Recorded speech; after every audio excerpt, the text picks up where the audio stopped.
What's going on, everybody? It is your boy Chris, man. We are here at the Work Hard, Play Harder podcast. It is Thursday, June 12th, 2025. My name is Chris Drummond. I am a freelance sports reporter based out of Minnesota here and proprietor of this podcast, Work Hard, Play Harder, where I bring individuals on and talk about their why and get to know them outside of their occupation. I got a special guest that's going to be coming on with me today.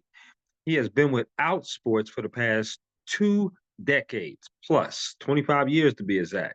He is a journalist, editor, and he tackles issues in the LGBT community. His name is Cyd Ziegler. And we're going to talk to him about his why of getting into journalism. We're going to talk about some of the articles that he has written. We're also going to get to know him a little bit, as well as I have some get to know you questions. So without any further ado, I introduce you the wonderful and the talented Cyd Ziegler.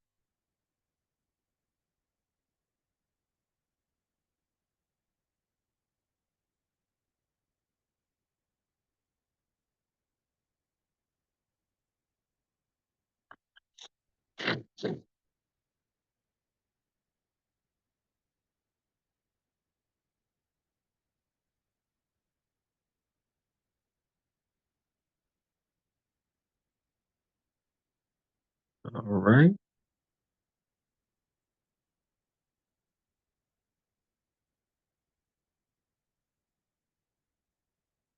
Okay. Hey, Here sorry. you go. Uh, my husband's making noise upstairs, so I told him to quiet down. That's okay. How you doing today, my man? Okay, how about yourself? I'm doing good, doing good. Just here relaxing on this wonderful, wonderful Thursday. I want to say thank you, my man. Thank you for coming on to my podcast, Work Hard, Play Harder.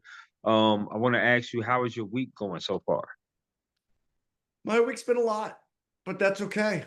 You know, Mhm. it's a lot better than it being nothing. So That's very true. appreciate. I just said we have a friend in town, Mhm. one of my very good friends. So getting to visit with him. How about yours?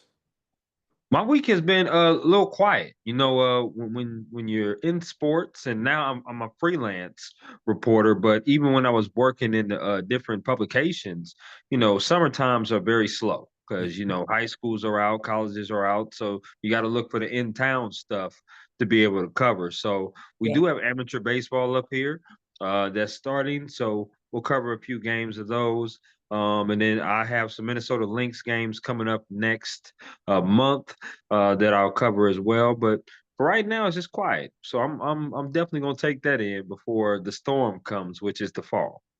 The storm is coming. Yes, indeed. Yes, indeed. Enjoy. I want to reiterate to you. It's Sid, right? Is it Sid? Yes, Oh, Ziegler. It's my hair. okay. Ziegler, Cyd got you. Ziegler. Got you. Awesome. So I want to reiterate to you why I wanted to have you on here. You're a journalist. You've been a journalist, editor as well, for Outsports, as I saw for almost 2+ decades, doing your thing and writing different kind of articles. And I love talking to other journalists because I love to hear their why.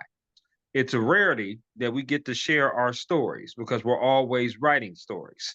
So to be able to talk about ourselves and get to know each other, I love to network. I love the fellowship, love to do that. And your story is just as special as anybody else's story that you write about, in my opinion. And I love talking to different journalists like that. And that intrigued me. Also, where you are on the West Coast, I grew up in the West Coast. Um, Sure. yeah, I grew up in San Diego, California. Okay.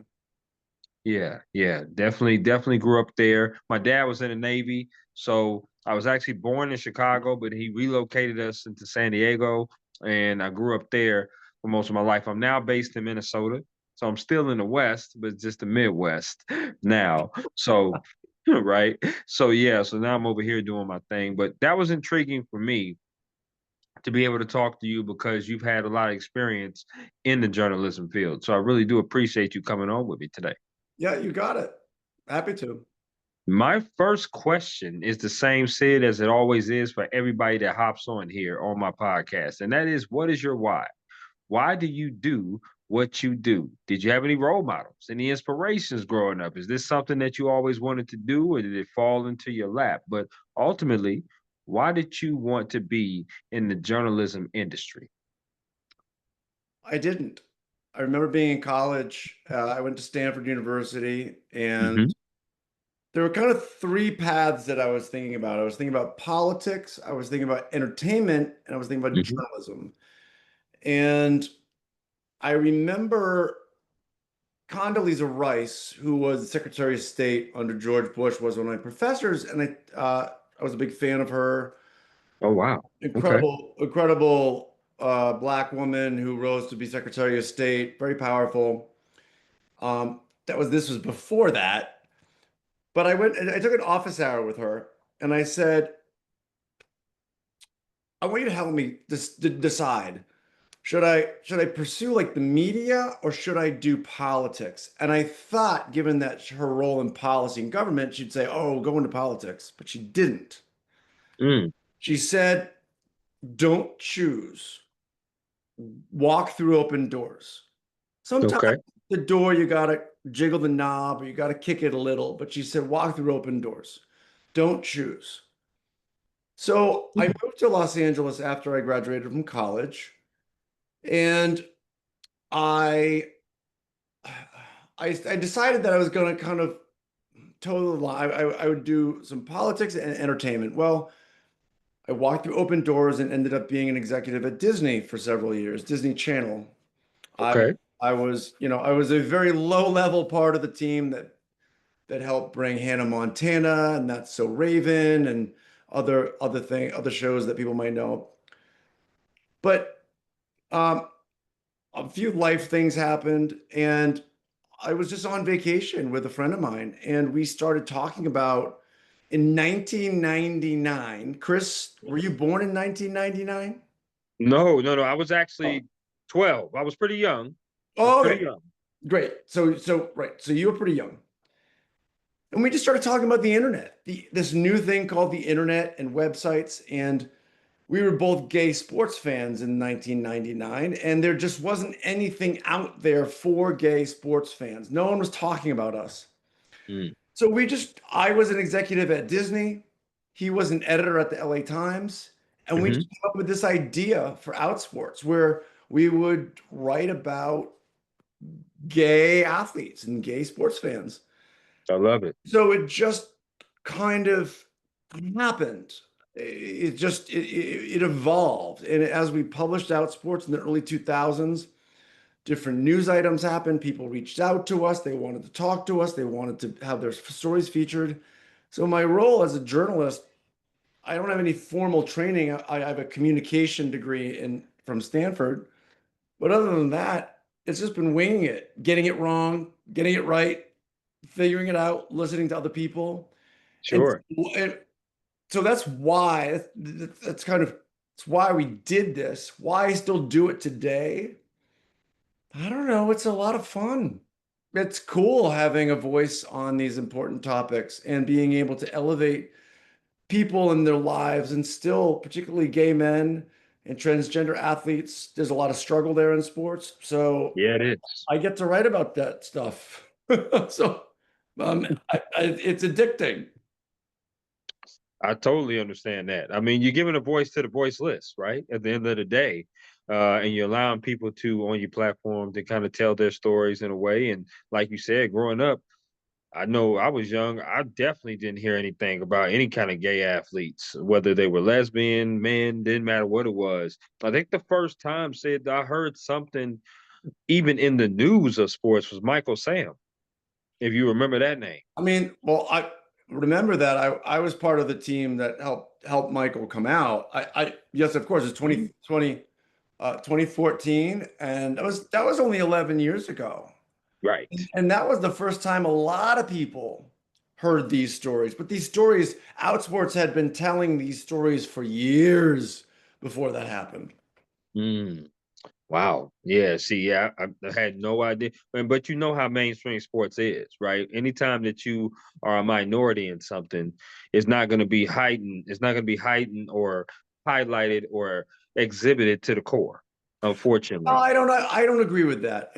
Hmm. Particularly today, but even over the last 25 years, media is Hmm. driven by subscriptions, Okay.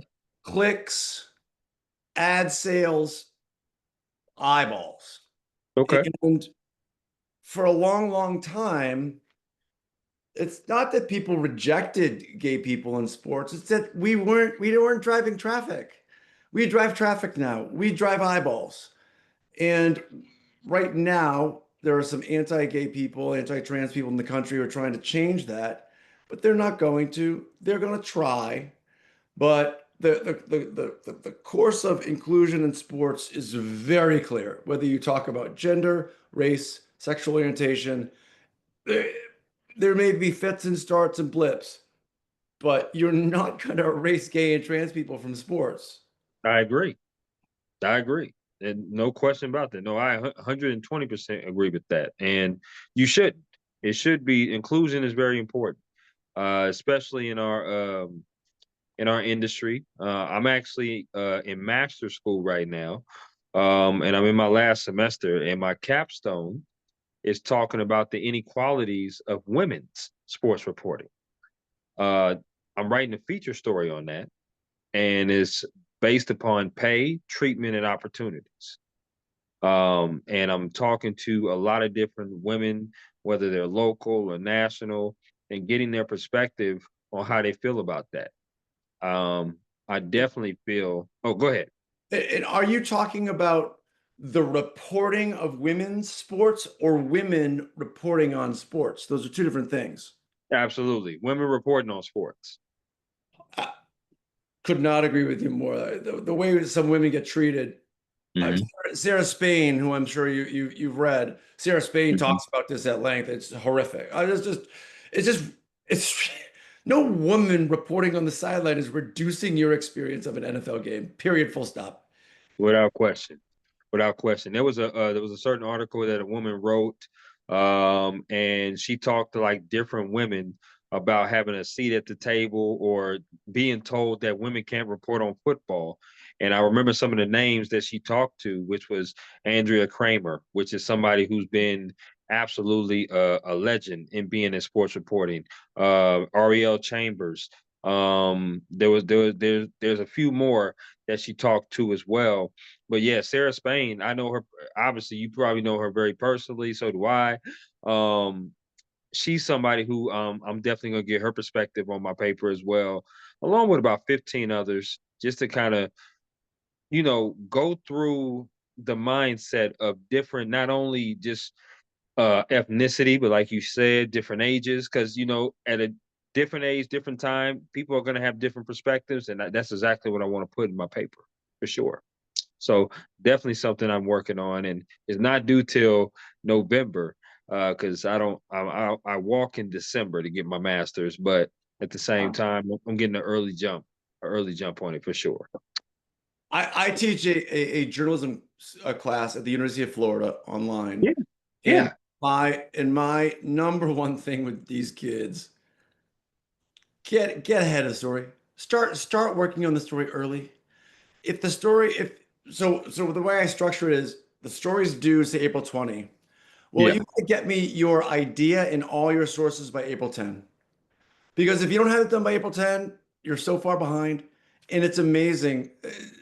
Just that little lesson in journalism, get ahead. Reach out to more people than you need to talk to. That is absolutely. one of the best lessons that I teach in my class. Oh my gosh, absolutely said. I mean, I'm somebody who I'm passionate about it because I love journalism. I love journalism. I love storytelling. I love writing. But to do a good story, to me, you're gonna have to get out in front of it. You got to get out in front of it. You got to be proactive.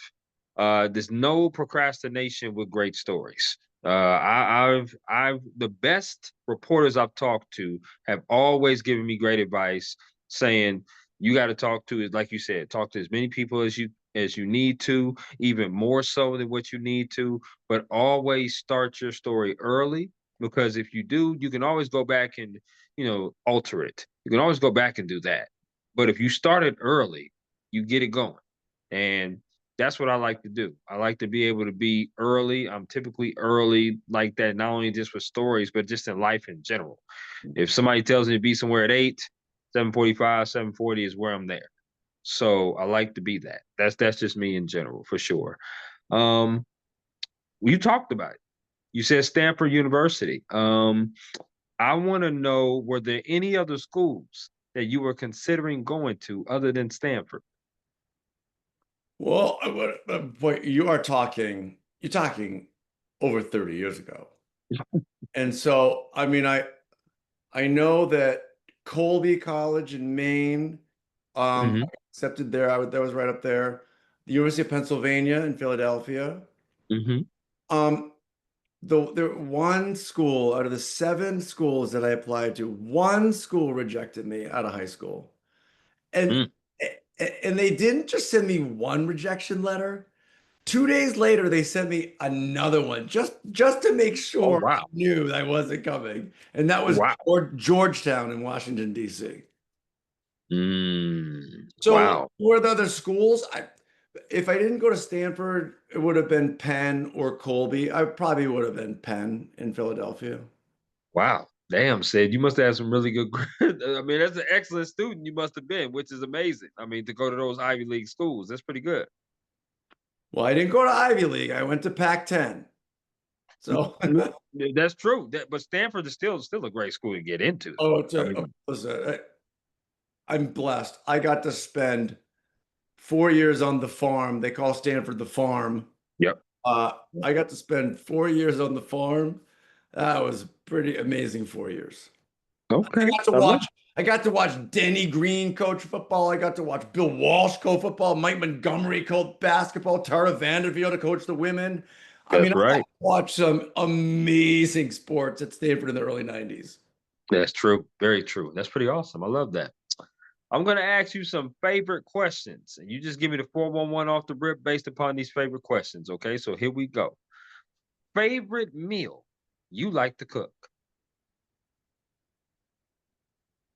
That I like to cook.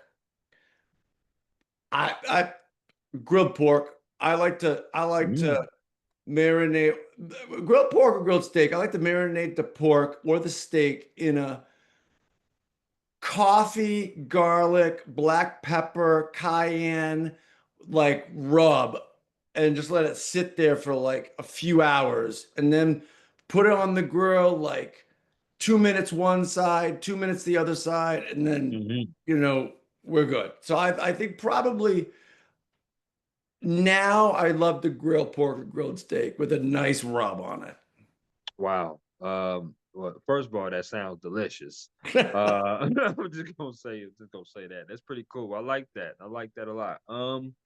Favorite concert you've ever attended? So, late '90s, I was a music executive at Disney Channel.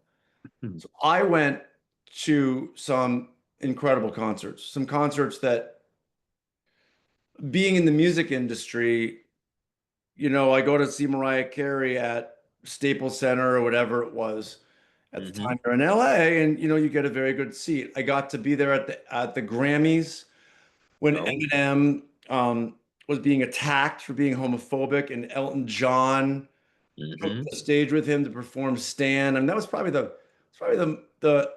best like single thing I've seen. Today, talking about concerts, I love Burning Man. I'm a big DJ guy and EDM. So we're going to Burning Man. But I would say the most special music experience of my life, I was at Disney Channel and there was an up and coming artist. Nobody heard of her. And I got invited to a place on Sunset Boulevard, and they had set up a grand piano and a bunch of seats around, and it was me and I don't know how many music executives there were, 30, 40, maybe there were some promotional people. But I Okay. got to shake hands before anybody knew who she was with Alicia Keys. And she sat down behind that piano and gave us, I don't know, maybe it was a half hour, and nobody had ever heard of her. And so, being able when you're in media, you get access to experiences like that money cannot buy. Absolutely. And so as soon as you said it, that experience popped to mind because as Alicia Keys became Alicia Keys, I got to see her sitting at a piano, 30 people in the room, playing on Sunset Boulevard in Los Angeles. I love that. That's actually one of my favorite concerts. When I was in Atlanta, Georgia, before I transplanted up here, Robin Thicke opened for her. And Alicia was the headliner of her tour, and I got a chance to see her and him in Atlanta, Georgia, and it's definitely one of my favorite concerts. She's definitely one of my favorite artists because I'm a huge You R&B know, person. another one that pops up, because music is one of my things. I'm an amateur DJ. I love music. Yeah. Years after, Lauryn Hill, Oh yes. face and voice of the Fugees, did one solo album, which is well, considered one of the great albums of all time, and then she disappeared. Iconic. And about 10 years ago, 12 years ago, she did a concert. I think it was at LA Coliseum, and I got to go to that. And even 15 years after Miseducation of Lauryn Hill, it was like she still had it. And of course, somebody knows why, but what happened to her is one of the great mysteries of music. Lauryn Hill is one of the great geniuses of music, and she just disappeared. She did. She did. That was an iconic album. Also, I'm with you there as well. I got a chance to see the Fugees' 25th anniversary tour as well. And her, Wyclef and Pras, all three of them together. But yeah, her album was definitely iconic, no question about it. I love that. That's what's up. That's a great concert, Sid. That's a better Favorite, answer than you thought. yeah, that's a heck of an answer. I love that. Favorite place you've ever traveled to? Well, there are a couple answers to that. Okay. Just because, I mean, the Maldives are an island country between India and Africa. It's a Yes. Muslim country. It's about 1,200 islands. I got to spend 8 days there with my husband, and that was incredible. It was just like amazing, like so separated from the rest of the world. But I guess also in that vein, I mentioned I go to Burning Man every year. And if I had to list, I've been to Burning Man now 4 times. Okay. And if I had to list the four greatest experiences of my life, I mean, the 10 greatest experiences of my life, Hmm. Burning Man would be one, two, three, and four. It's that, it's that and unbelievable. So, I would share both of those things. For very different reasons. The Maldives is just beautiful, remote. It's just incredible. I love Right. scuba diving and snorkeling. And then Burning Man, it's so much more than anything you've ever heard. Mm, okay. I like those. I like those two answers. But I'm a I would say, music guy too. Like I said, I love music. So Burning Man is lots of music. yeah, yeah, absolutely. And I saw that you are a DJ, and we definitely gonna get into that because I'm a huge person into music festivals. I like going to music festivals. Skrillex is one of my favorite bands out there, if you know about Skrillex. I do like I've been to the festival called Tomorrow World. If you've ever been there, Tomorrow World. Tomorrowland or Tomorrow World? I think it's hold on. Is It it might be in it might be Netherlands? Tomorrowland. It might be Tomorrowland. It might be. I might Is be it wrong, but I had it. Belgium or is it Europe?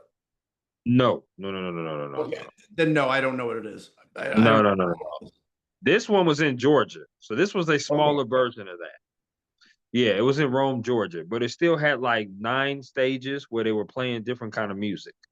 Wow. Very similar to what I kind of what of a festival, a house festival would be. Like you have different stages where you can go to and listen to whatever music that you want to go to and stuff like that. So it was pretty cool. But Jamaica's my place. That's my favorite place. Hi. Interesting. Yeah, yeah. It was a very beautiful place. The food was amazing. The rice and chicken was amazing. The people, the vibe, the beach. It was just a beautiful scenery. Got a chance to go there because my dad put together a family cruise. That was one of our four stops. So yeah, it was great to go out there and explore Jamaica for sure. Um, I don't think I've ever been to Jamaica. I've been to a lot of mhm. other Caribbean islands, but never Jamaica. Definitely put it on the bucket list. Like I'm gonna put you said the Burning Man, or I'm sorry, Burning Man, Burning Burning Man. Man. It's in Nevada. Okay, so I'm The definitely tough part about Jamaica is there are only two countries in the Americas where being gay is illegal, and Jamaica is one of those two countries. So mm, that is the reason I've never been to Jamaica. okay. Well, that definitely makes sense. I did not know that. I did not, but I appreciate that 411. It'll change it, it'll change this stuff takes time, and when it does, I'll go to Jamaica. Absolutely, definitely keep it on the bucket list for sure. I'm a sports guy, so I'm gonna ask you a sports question. This is the two-parter. Favorite sport that you like to go and attend, and then favorite sport that you like to watch on TV. Football, football. I'm a football guy. Going to Stanford, again, Bill Walsh, Denny Green were the coaches. I fell in love with Hmm. football. Being a Hmm. Patriots fan, I always liked the Patriots, but Bill Belichick and Tom Brady made it really easy to love the Patriots. Sure. I'm a high school football referee. I refereed college football. I refereed in the replay booth for the NFL for a couple of seasons. So Oh, that's it, pretty cool. Yeah. it's football by far. Okay. Now, how was that? How was that referencing? Is there any kind of difference from collegiate or NFL, or is it just as strenuous, both of them? Like, how was that? I've never ever met anybody that's done refereeing like that, so I definitely have to ask that. So my experience is totally different. Well, so in high school and college, I've refereed Hmm. high school football. I Hmm. refereed city championships here in Los Angeles at many different positions, field judge, line judge, at referee. In college, I was a Division III referee. Okay. And then in the NFL, I was in the replay booth Mm, for the Chargers games and for the NFL. And so, the pressure is different. The pressure on me in that NFL replay booth, I'm not making any choices. I'm working with the NFL replay official, right. and I had no pressure. But I'll tell you, but when the pressure is on you, whether it's high school or college or NFL, it's Hmm. on you. And the only difference is how many people might come after you if you mess up. Yeah. In high school, look, the stakes are very low, but as you get more money gets involved and more TV contracts get involved, of course the pressure builds. And so and the number of cameras builds. So in high Mhm. school, I could mess up and almost nobody will ever be able to show that I messed up.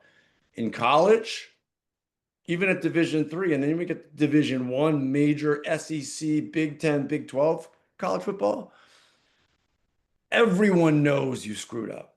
And No question. no one credits you for getting it right. So it's the officiating football is the most difficult thing I have ever done. It's impossible. And everybody's out there doing their best. And you get told so many different things by so many different people. Right. We could see the same thing, Chris. And depending on who taught you to officiate and who taught me, It could we be different. do completely different calls. And we see Hmm. this, we even agree that we see the same thing, and we still call different things. So Wow. that's what's so hard about it. It's really hard. No, I definitely understand that. No, that's pretty amazing. That's pretty amazing though that that you did those levels and you did that replay booth and you got that experience of refereeing. You saw what it was, and it's just amazing for me to meet somebody to do that because you see it all the time on TV. Like, how the hell did that referee make that doggone call? Like, what are they You know watching? what it What is? I'll are tell they you doing? what it is, Chris. It is so much work and so much studying and Hmm. so much film review and so much talking and so much experience. There is a play in or the Patriots played the Falcons, 8 years ago in the Super Bowl. And there was a Yeah. play, Julian Edelman caught a pass. It's impossible that that referee got that call right, and he got it right. And he wasn't, you watch the referee who made that call run down the field. He wasn't guessing, he knew he got it right. So there's referees get so attacked so much in every sport. People have no idea the amount of work that has gone into getting them Hmm. to officiate the NFC Championship, AFC Championship, Rose Bowl, Orange Bowl, Super Bowl. The amount of work that has gone into that is extraordinary. Wow. I appreciate that 411. I know exactly the cat you're talking about. I was in Atlanta, Georgia. So there was a lot of people that was like, that had to be a drop. And no, it was not. I know exactly the catch you're talking about with Julian He Edelman. caught that ball. He I did. mean, He did. the video proves that he caught the ball. And the referee got it right. Like, that's amazing. Absolutely. No question. Last of the favorites, Sid, and this favorite restaurant that you like to eat at. Now, I know Los Angeles pretty well, growing up in San Diego. That's just 2 hours south of you. So I'm a Roscoe's Chicken and Waffles person. So that's me. That's my spot every time I go to Los Angeles. But what is your favorite restaurant to eat at? I, well, Kitchen Sid, I love to cook. I cook all the time. I cook 5, 6 nights a week. But I love Roscoe's. That probably would be my answer 20 years ago. I don't eat waffles very much anymore. Um, Hmm. listen, my secret pleasure is just give me a McDonald's cheeseburger. Just give me a McDonald's cheeseburger. And the In-N-Out and all these other places. But my guilty pleasure when Hmm. it's after a game, my husband's not with me, nobody's looking. I'm stopping at that Mickey D's and I'm getting a cheeseburger and a vanilla shake. I love it.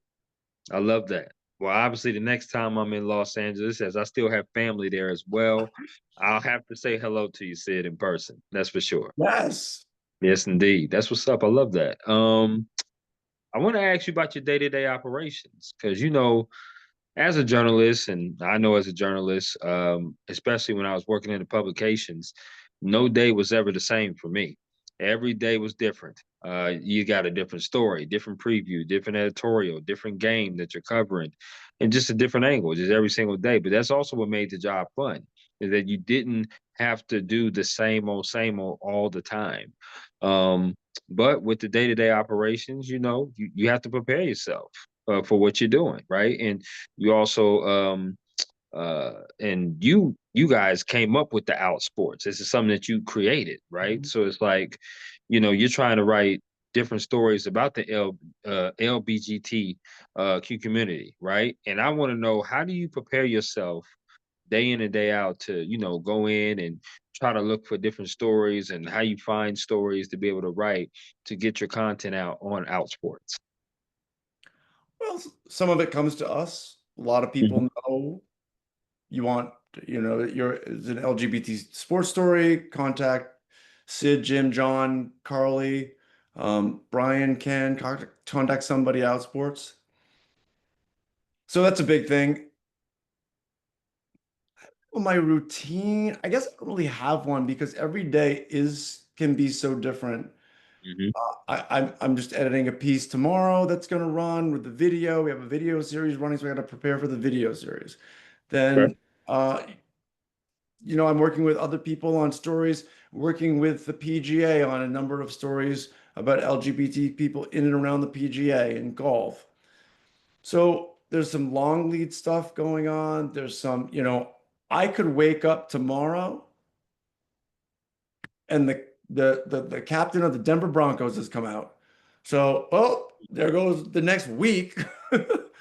So you never know. I always tell people, I often tell people, I'll commit to something, but I'll tell them unless something happens.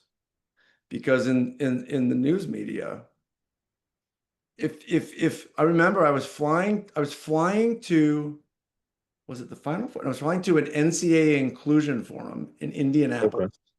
Okay. And I had been in San Diego, so I was flying out of San Diego, and I get a phone call. And I got to spend the day flying to Indianapolis. The NCAA is hosting an inclusion forum to talk about women, people of color, LGBT. Right. And I'm about to check out of the hotel. And this guy calls me. I know the number. I said, "Hey, what's up?" He said, "What do you have to say about Jason Collins?" I said, "Jason Collins? Who? That guy that played at Stanford?" And he's like, "Yeah, he just came out." And Wow. so, boom, like, the next 10 years change. Absolutely. Certainly the next 72 hours changed. I was driving to a college football officiating clinic in southern Utah, and literally as I'm driving through Las Vegas from Los Angeles, a guy calls me and he says, "Carl Nassib, the Raiders just came out." I said, "Well, that's weird. I'm literally in Vegas right now." And the next 3 days change. So I Mm. don't really, maybe I should have a better routine, but I don't. It served me well. I roll with the punches. People are always pitching stuff to us, so we, don't have a shortage of things to write about. Mm, I guess what is fun is, I think you said it, developing stories, sitting down, you've collected everything you need and sitting down to write a story. Right. Right. I love to write stories from the middle out. So I don't start with the beginning. I Yep. start in the middle The body. Yeah. and I just start writing. And so Yeah. I almost never have writer's block because there's always a direction up or down to go. Absolutely. Absolutely.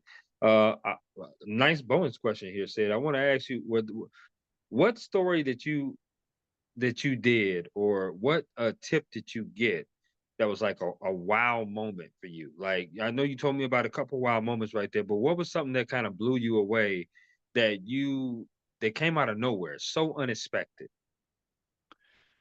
The officiant at my wedding is a guy named Howard Bragman.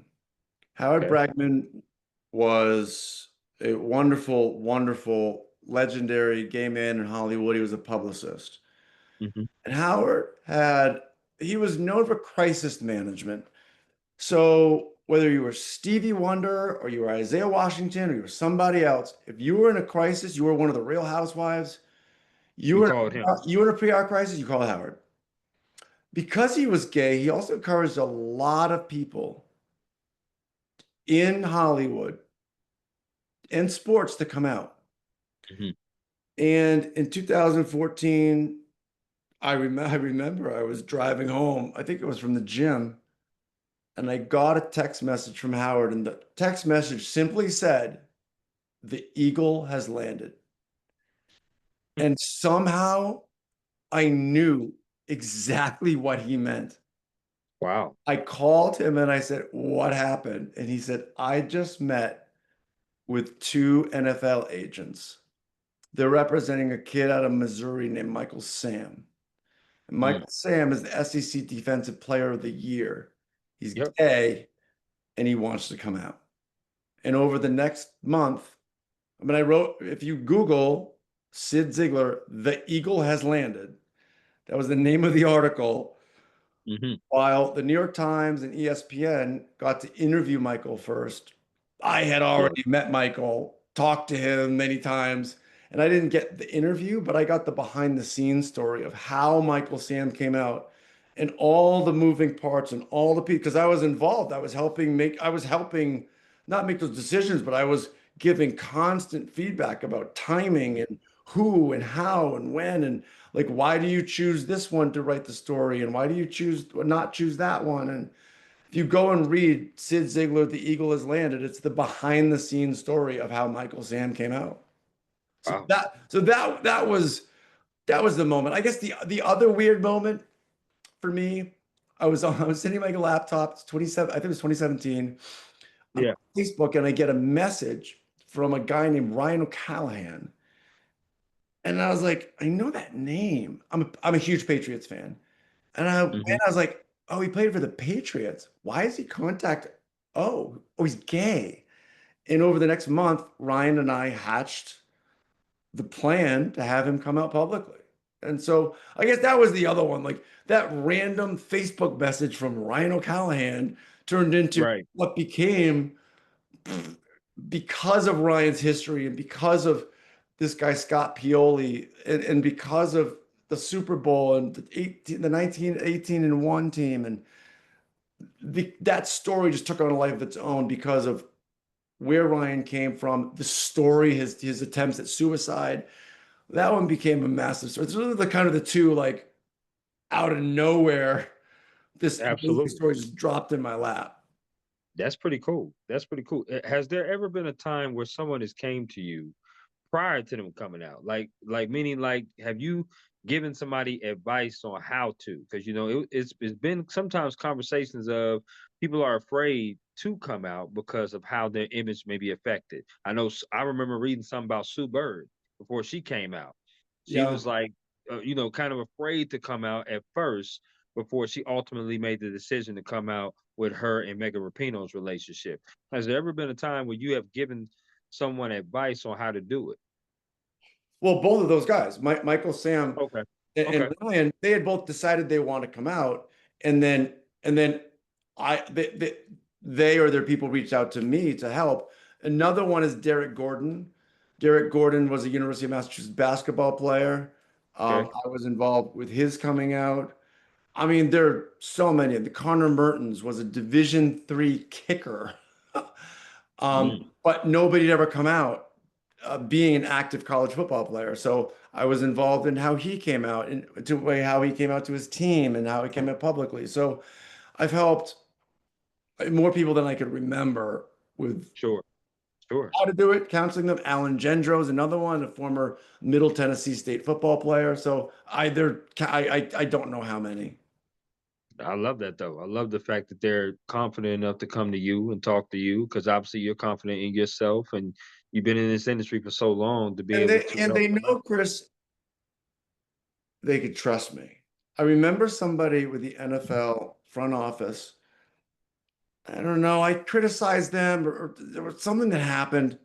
Okay. He said to me, he said, Sid, we know that you're going to be honest and you're going to be fair. And he said, we trust you because we know you're going to be fair. And there was one time that somebody with the NFL front office, I Hmm. asked them, is there a time that I screwed up? And they mentioned this one thing, and I said, it disappointed me that I had if you're mad because I'm honest and fair, well, that's on you. Hmm. This was one time they said, we just didn't think that criticism was fair. And that, as a journalist, for somebody to tell you that they didn't, despite 12 years of working together, one moment where they thought you weren't fair, that Hmm. that sucked. Yeah, it affects you. It affects you. No question. Yeah. I mean, listen, without our fairness and integrity and, you know, as journalists, that matters to us. That matters. It matters to me. It doesn't matter to a lot of people. It You doesn't. you There think are you some think so? You think so? 100%. Oh, Okay. absolutely. Okay. We're watching it right now. There are people who are not being fair. Mm. It's clear and obvious they're not being fair. Even in Okay. sports, in my journalism class, I tell people, this is not the Pentagon Papers. You are not Mm. preventing Okay. nuclear war. We're talking about sports. So Right. tread lightly because you can uncover something doesn't mean you should. If it's Larry Nasser abusing women, of course. But if it's somebody did something stupid, like just take a deep breath and think, is this fair? Is this journalism? Does this person deserve what's about to come? And if they do, so be it. But Mhm. some stuff that I just I don't like it. It's unsavory and Yeah, yeah, I'm not gonna I know some of these people and I'm not gonna get into it, but it's just this is not the Pentagon Papers. right. I know where you're getting at. I know where you're going. Okay. All right. I can respect that. What about mental health and work-life balance? Mental health is very important. Wasn't important back then, because people looked at it as a sign of weakness.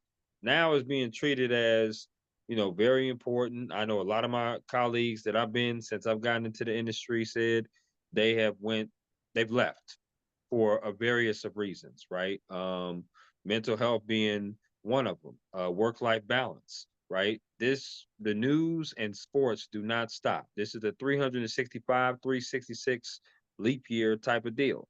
It's 24/7. They work through weekends, nights, and holidays. We work through all that. And sometimes you miss out on a lot of things when you're working like that. You miss out on celebrations and graduations and family time. But if this is ultimately your goal and your dream, this is something that you want to do. Talk to me about how you keep your mental health strong, but also still have that work life balance. Because, like you said, you have a husband as well. So, tell me how you do that.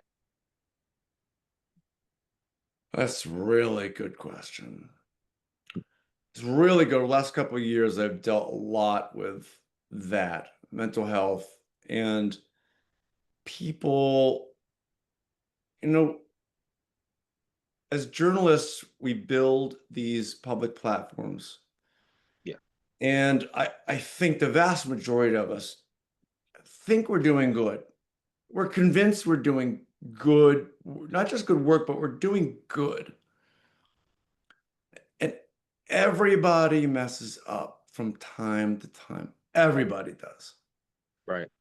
And when you've built this public platform that you try to use for good, and then I'll be very personal, but I made a couple mistakes. Things that I wish I hadn't said or came out the wrong way. When you write 10,000 words a week, you're going to say some stupid shit. Excuse my Oh, English. yeah.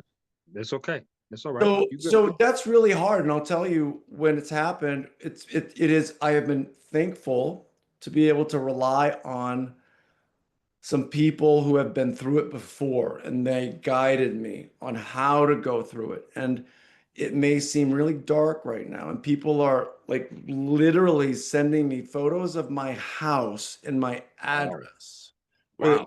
with clearly trying to intimidate me. So working through people, I think that having a support network is so important. People to talk to, Hmm. because if you are in media and you do build a career, it's gonna happen. You're gonna mess up. And meaning you're gonna do something that you wish you hadn't. And people are Absolutely. gonna seize on it and they're gonna attack you. Last week, I wrote a column about trans athletes that I Okay. stand by 100%.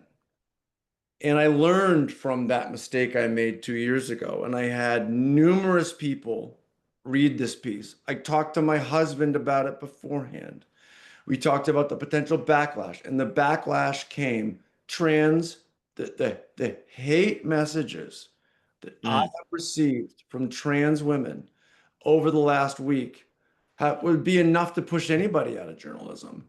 But this time, the last time I made a mistake was 2 years ago and they had a point, and I felt bad. But this time, I had learned from that, and I had surrounded myself with people who would help guide me and make sure I did the right thing and said it the right way. And so that helps a lot. When you know you're right and you have the support system, whew, that's probably the number one thing for mental health. Yeah. Support Do system. the right thing and have a support system. Though that's probably the two things. And when those two things fail, You still have to rely on that support system and go talk to a therapist. Somebody's got to help you get through it. Hmm. I love that. I do, and I appreciate the transparency. I really do. Talking about that because it is tough. Every time that you write something, I know I had a mom that approached me. Now I'm in a town, Sid, where I well, I also be personal with you as well. So I was the only African American hired ever at this publication. My last recent publication I was at. There was never any minorities ever hired here in the history of the publication. And I wanted to come here to kind of be different, but also show that minorities can do this job. Male, female, doesn't matter what it is. But I also wanted to write stories that nobody else has ever written. I was covering the game, and in particularly, as a journalist, we are, trained to write the story. We covered a team that unfortunately lost. They did not play so well. But we have to write the story, right? We have, regardless of what it is, we don't have to be super harsh. We don't, these are high school kids. This was a high school story. Right. However, we still got to be factual. We still got to tell it. Well, I got stopped at Somebody a gas. had a touchdown in their hands and they dropped it. Right. It They was dropped right. They dropped it, right? So it was a basketball game, and I got stopped at the gas station after writing this story. I'm pumping gas, and they recognized my face. And she told me, she was like, "Well, you wrote something about my baby."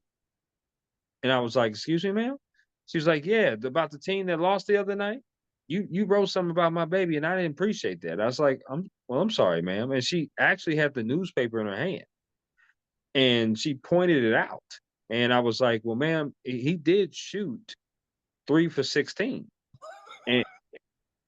And he shot 3 for 16 from the field. And, he typically is averaging about 20 points. 20, I think it was 20, 21 points he was averaging coming into the game. And they had played like 9, 10 games, Sid.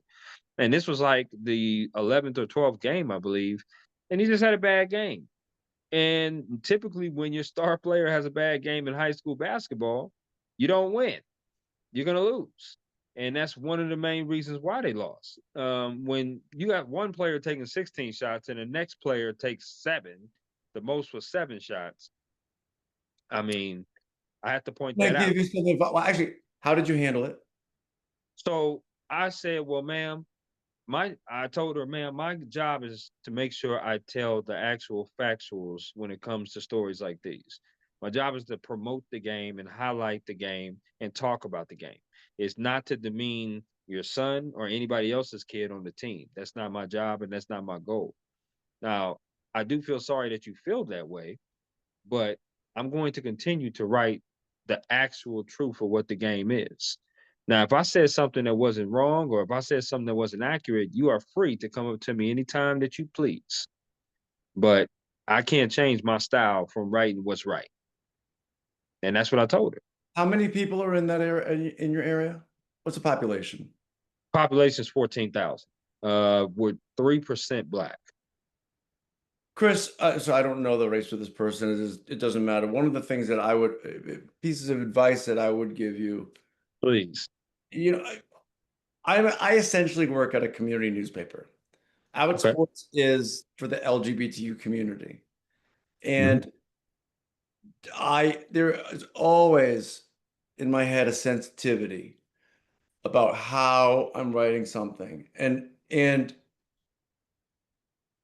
I can I can tell the truth a lot of different ways. Hmm. And when I make a mistake, I mentioned this mistake I made a couple of years ago. I took so many phone calls and listened to people. Hmm. And this woman, she may not actually be upset with you. She might actually be upset with her baby. And you Hmm. just put it out. So it in your position, you're a position of great power in your community. And I would just remind you of that sometimes you just have to listen. And it sounds like you handled it well. Ma'am, I'm doing my job and I look forward to him shooting 10 for 16 next week. But just think about that. We have a lot of power in our communities. Yes, sir. And so, Try to listen to people. Don't let them intimidate you, but listen, because every once in a while, somebody has a good point that you didn't see. I don't know if she Right. if she may not have. It sounds like she didn't, but maybe just listen and appreciate her, and she just wants to be heard. Absolutely. And the way that it finished was I said, I thank you so much for reading the article and subscribing to us. And I hope that you continue to do so. And that was my ending words to her. And she was like, I just didn't appreciate that, you wrote it, but you kind of singled out my baby. And I told her I understand where you're coming from. I do, because it is a team game. Um, And it's her baby. and it's her baby. So I definitely understand where she was coming from. And I had to, in future articles, I had to understand that, just because somebody shoots 3 for 16, I don't need to always mention that. Um, I can write the story without that, and still make it a story that people can envision in their mind, and and imagine in their mind, because the way I want to be is descriptive, because you didn't see the game. So the way that you have to see the game is how I'm writing it. So I want to be able to do that. But at the same time, there are certain times where those stats do matter in the story. So it's just one of those pick and choose kind of things. And you empathize with her, you sympathize with her, uh, Sure. and then you just move on. So that's the one thing that I definitely did with that. But I love that you said what you said about that, and I appreciate your transparency and appreciate your advice. I really do. I want to ask you about advice as well, because that's a great segue. What is some advice you would give? Maybe some of your college students that you teach, or maybe someone that just comes up to you that wants to intern at Outsports, or intern at Outsports, or shadow you about being in the journalism industry. Work hard. There are a lot of young people today coming out of, well, maybe not journalism school necessarily, but undergrads who don't want to work hard. They don't work hard. You work hard, you have a bright future. People need hard workers are invaluable. And it means some of what you've talked about, giving up part of life, working 40, 50, 60, 70 hours. But if you're hungry, you can get it. I know people say, well, you can do anything, but I don't think it's ever been more true, because people are dying for people who can work hard and want to work hard. Pretty simple, right? It really is. Yeah, if you love what you do, I know I typically try to tell younger college kids that, just because you want to be on TV or you see somebody on TV doesn't mean it's the glitz and glamour and they have it made. It's not like that. This is why I do the podcast. It is because people really need a behind the scenes look about what it is to work hard. Like what you do is not Well, easy. you want to be on NFL Network, you want to be on ESPN, you can't. I Right. I know some of the people who are on these places. Judy Batista, Yeah, NFL Spanish, I Network. know I know these people. Mhm. They are working a lot. They are away from their wives and husbands a lot. You Right. work for NFL Network, I mean, your life is dominated by work. And it You know, doesn't mean you don't have vacations, doesn't mean that, particularly in like June, you can't escape for a while. But you have to understand that these people you see on TV that you admire, they work so hard and so Mhm. many hours. You don't become Judy Batista by working 40 hours a week. Become Judy Batista by working 80 hours a week. So Sure. you got to remember that. And I don't want that life. I don't want to be on NFL Network. Hmm. I don't want to be away every weekend, Thursday to Sunday, for the entire football season, and then the draft, and then the combine. And then even like your constant at dinner, you can't go to dinner because I don't want that life. Right. Want to work for ESPN, NFL Network, and the New York Times, Athletic, you have to understand your life is going to be different from your friends. Sure. It's a price to pay. But that's the price you pay for working at those places. And that's the role that Judy Batista accepts. And that's what she wants to do because Yes. that's what she wants to do. And that's why it's important for people to know what you're getting yourself into. You can't be half-assing this. You can't have one foot in, one foot out. You either got to have both feet in or don't get into the water. Either gonna You jump you into the you water well or not. you can have one foot in and one foot out, and you could be a blogger. You be at home 99% of the time. But if you want to be on ESPN, Fox Sports, NFL Network, or you want to be one of these people that you see or you read every day, Hmm. your life is dominated by work. And that's the way it is for any industry. Sure. No question. I love that. I do. So I appreciate you having me on here and taking the time. Oh, no question. Absolutely. We have came to the portion of the podcast though of now of I wanted to get this in, and that is this or that. It's an interactive game that I do with my guests here on the Work Hard, Play Harder podcast, where I throw a few things out at you, and you get to choose this or that. Uh, Sid, are you ready? We'll find out. All right, here we go. Which restaurant out of these two would you choose to go to if you had to make a choice? Popeyes or KFC? I haven't been to either in 30 years. Probably Popeyes. Ooh, I guess Popeyes. okay, I'm with you on that. Do you eat chicken wings? I make chicken wings. You make them, I'll okay. eat chicken wings. Yeah, I'll eat wings. Okay. Which flavor would you rather have on a wing? Barbecue or lemon pepper? Barbecue. Do you like your wings wet or dry? Wet. Do you like your wings bone in or boneless? Wow. I think boy, I'm gonna go with bone in. So you like to get a little messy? Listen, the quality of wings I've had when they're bone in are way higher than bone out. So that's why I'm going bone in. I love it. Okay.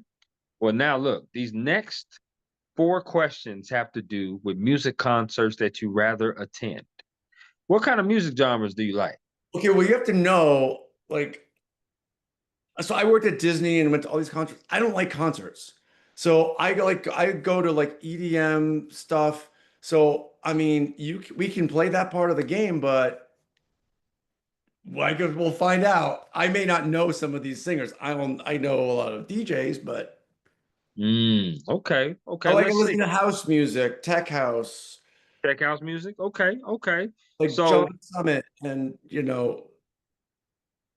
yeah. hmm, So, but we can try to play. okay. Here we go, Sid. Let's do this. I would say which DJ would you rather want to listen to? Okay. Do you know who David Guetta is? Yes. Okay, David Guetta or Tiesto? Oh, that's really good. David Guetta. Okay. I like that. I like that. Which music artist would you rather go see play? Would you rather see, if you had to choose between these two, Beyonce or Rihanna? Rihanna. I just like Rihanna. I mean, no, it's just like, why, I why, love it. why are you laughing? I just like that one. I know. I love Rihanna. Right. You were decisive about that one. Like That you one came was out easy. there. That's why. But no, I'd rather go see Rihanna too. But she just rarely comes out and performs. But I'd rather see her as well. Okay, that's a good choice. I'm not part of the Beehive. Sorry. I love that. I love it. I love it. Which artist would you rather go see?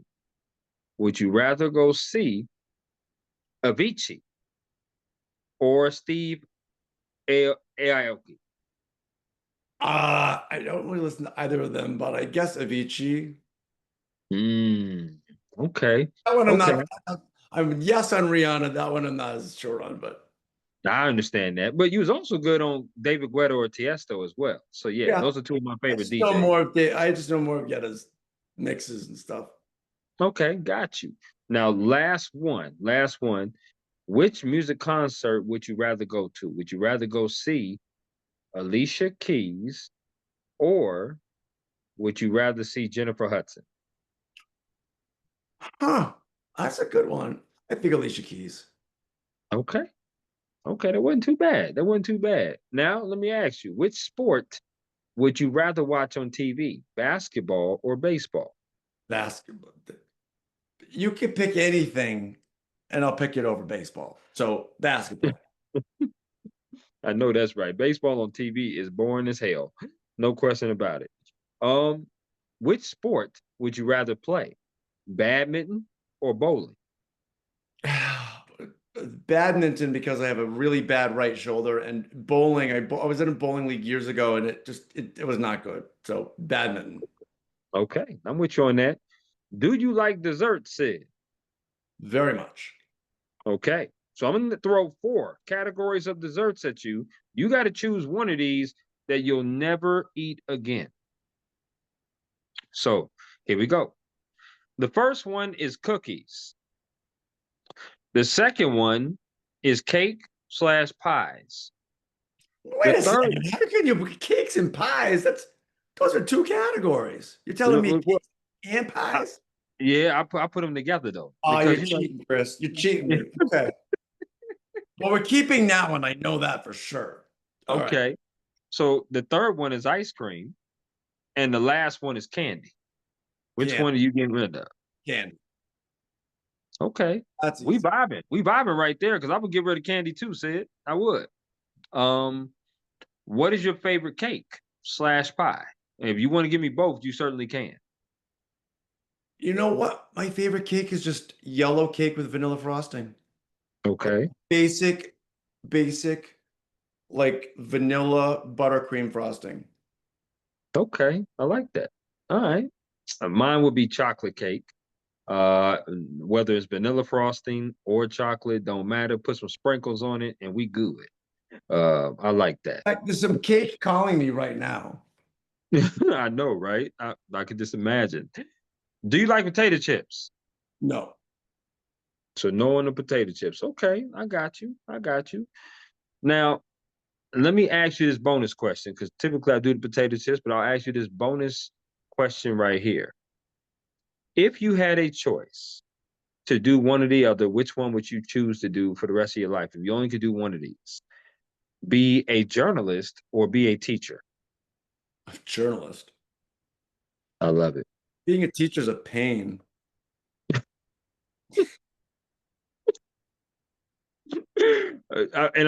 You are so and listen, you seem so honest about that, but you seem like you are enjoying it teaching those Florida students down there. It's, I don't know. There's a good amount of reward for sure. It's just it's a pain. I understand.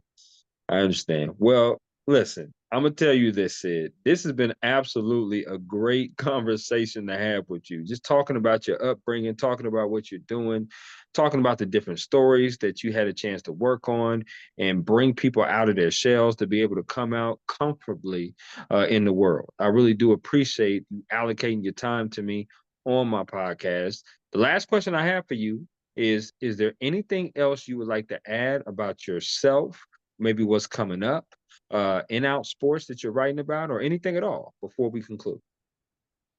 No, I'm just glad to have a job. In media, in news media right now, some people are losing their jobs. AI is coming after us. So I'm just glad to have a job. Well, I'm happy you have a job too, Sid, and I want you to keep doing your job. I'm a new fan of yours, and we will definitely stay in touch. And like I said, when I touch down in LA, I will definitely hit you up and say hello for All sure. right, we'll get some Roscoe's. That sounds good to me. Definitely. You take care and enjoy the rest of your Thursday evening and your weekend, and we'll talk later. All right. Thanks so much, Chris. Bye.